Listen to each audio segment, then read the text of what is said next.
Pemirsa, kasus penganiayaan anak berusia 6 tahun oleh kedua orang tuanya sendiri yang terjadi di Kabupaten Goa, Sulawesi Selatan ini sungguh kejadian yang di luar nalar.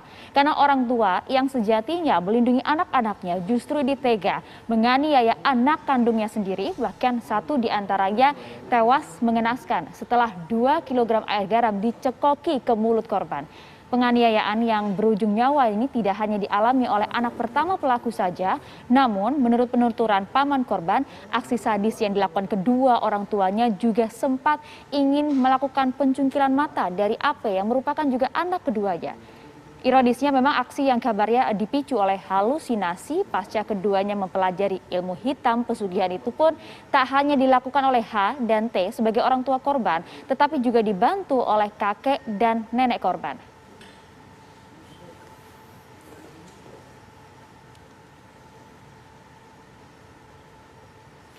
Ya, sementara itu 4 orang pelaku yang masih dalam satu keluarga sudah ditetapkan menjadi tersangka oleh Polres Goa atas penganiayaan seorang anak di bawah umur. Polres Goa akhirnya menetapkan 4 orang tersangka dalam kasus tersebut setelah terjadi beberapa hari lalu di lingkungan Lembang Panai, Kelurahan Gantarang, Kecamatan Tinggi Moncong, Kabupaten Goa, Sulawesi Selatan, Minggu 5 September 2021. Kasat Reskrim Polres Goa, AKP Bobi Rahman menaikkan status ke-4 pelaku sebagai tersangka setelah adanya sejumlah penyelidikan. Pemirsa, kita akan ajak Anda untuk mendalami hal ini. Kita akan cari tahu juga bagaimana update dan juga kondisi korban saat ini yang sedang dirawat di rumah sakit. Sudah bergabung bersama kami, sudah terhubung. Ada paman dari korban, ini ada Mas Bayu. Ada Mas Bayu. Selamat pagi Mas Bayu, kita sapa dulu. Iya, selamat pagi. Assalamualaikum Mas. Waalaikumsalam. Ya, juga sudah ada Kang Maman Suherman, kriminolog kita. Selamat pagi Kang Maman. Selamat pagi Maria, selamat pagi Bayu. Ya, saya ingin ke Mas Bayu terlebih dahulu. Mas Bayu, boleh diupdate kondisi dari korban saat ini bagaimana di rumah sakit? Kalau kondisi korban sekarang sudah membaik dan sebentar lagi menunggu proses buat operasi. Operasi bagian matanya ya? Iya, betul. Kalau bisa dijelaskan sebenarnya luka-luka yang dialami oleh korban ini di bagian mana saja, Mas? Kalau saya lihat di bekas luka ada di leher sama ada di sebagian kayak lutut, paha, itu ada kelihatan kayak memar-memar sedikit.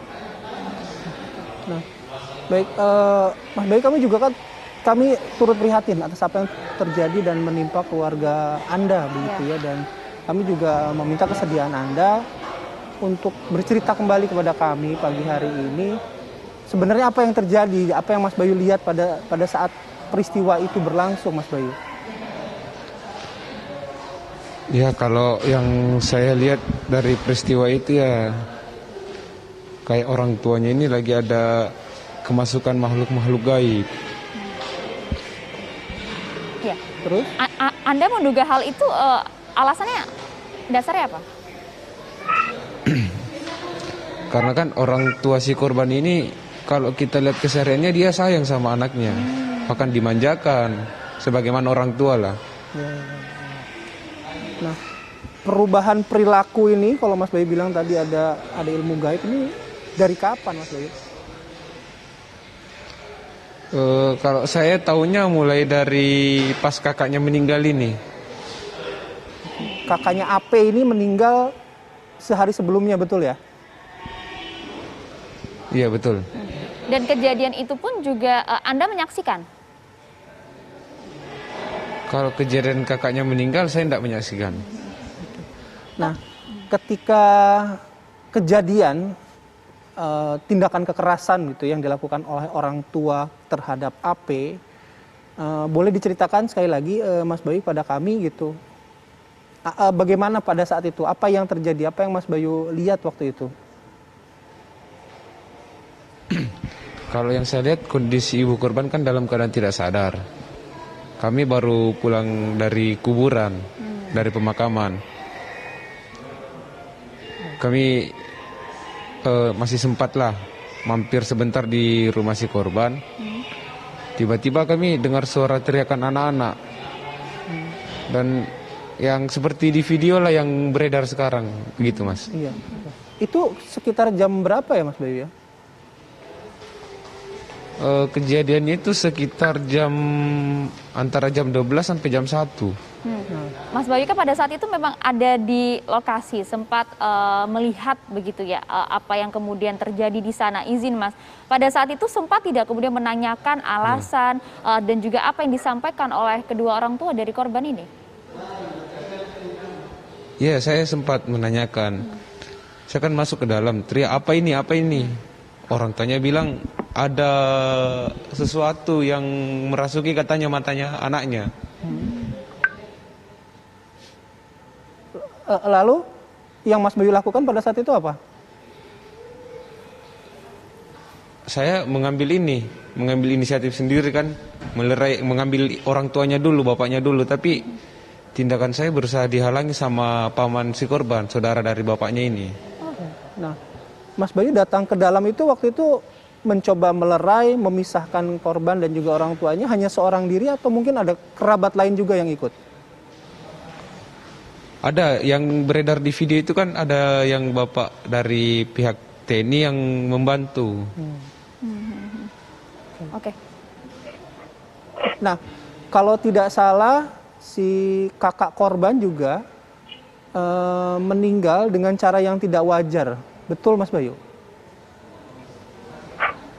Kalau untuk dibetulkan, ini kan sementara masuk dalam penyelidikan dari kepolisian. Kami tunggu sajalah hasilnya dari pihak kepolisian. Oke. Mas Bayu, kalau dilihat sebenarnya ya keluarga ini, terutama bapak, ibu dan juga kemudian kan ada dugaan keterlibatan juga dari nenek dan juga kakek dari korban ini. Memang kesehariannya kalau Anda tadi menduga ada ilmu hitam lah, proses ilmu hitam di sini, apakah juga sebenarnya sudah terlihat dari beberapa waktu yang lalu? Kalau untuk terlihatnya dari beberapa waktu yang lalu itu tidak kelihatan sih, Mbak. Soalnya kan 7 hari sebelum kejadian ini saya sempat bertemu dengan orang tua korban, bahkan sama kakak si korban. Tidak ada perilaku-perilaku, aktivitas-aktivitas yang mencurigakan misalnya? Belum ada.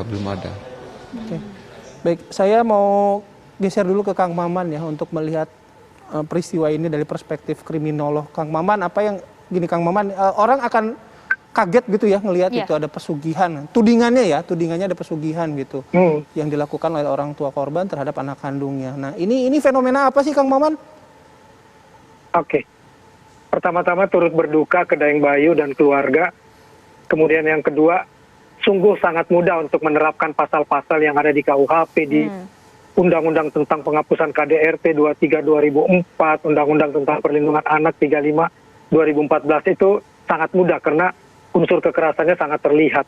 Persoalan yang paling mendasar adalah sebenarnya saat ini adalah bagaimana menangani korban, menangani anak tersebut, trauma healing terhadap anak tersebut, dan kemudian betul-betul melindungi anak tersebut dari kemungkinan efek psikologis yang sangat luar biasa ke depannya. Yang kedua, kita masih meraba-raba bahwa apakah betul ini sebuah ritual ilmu hitam, karena buktinya Bayu sendiri yang tetangga yang masih saudara tidak pernah melihat sebelumnya ada ritual-ritual yang dilakukan oleh keluarga tersebut.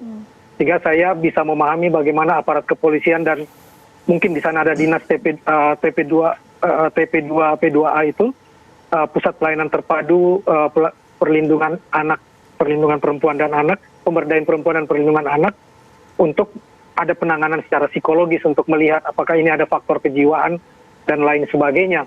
Jadi terlalu cepat untuk kemudian kita mengatakan ada ritual pesugihan di sana.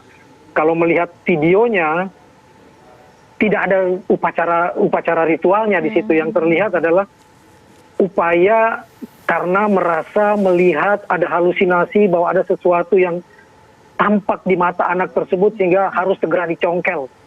Nah, persoalan halusinasi seperti ini sering memang berkelindan satu sama lain dengan masalah-masalah ilmu hitam tentang masalah-masalah pesugihan. Jadi dengan mudah kita kemudian mengatakan dia pesugihan. Kalau dia pesugihan, kita harus cari tahu dia mempelajarinya dari mana, dari buku, dari bacaan, dari tontonan, atau ada komunitas di sana. Supaya kita menemukan akar masalahnya. Tadi Daeng Bayu mengatakan belum pernah melihat sebelumnya, bahkan seminggu sebelumnya masih bertemu dan masih melihat hubungan yang baik, hubungan yang indah antara orang tua dan anak. Jadi belum sampai sejauh itu kita melihat. Saya tahu daerah Tinggi Moncong itu kampung halaman saya di Sulawesi Selatan, masuk dalam wilayah Malino, Goa. Kalau saya nggak salah ingat itu bagian dari Malino misalnya. Akar masalahnya mungkin kita akan lihat nanti di persoalan ekonomi. Baik. Ada soalan ekonomi, kemudian juga berhubungan dengan halusinasi tadi kalau Kang Maman. Tapi apakah halusinasi ini bisa terjadi kepada beberapa orang dalam waktu yang bersamaan? Nah, kita bahas nanti lebih lengkap lagi Kang Maman ya. Kita akan jeda terlebih dahulu. Kami akan kembali sesaat lagi.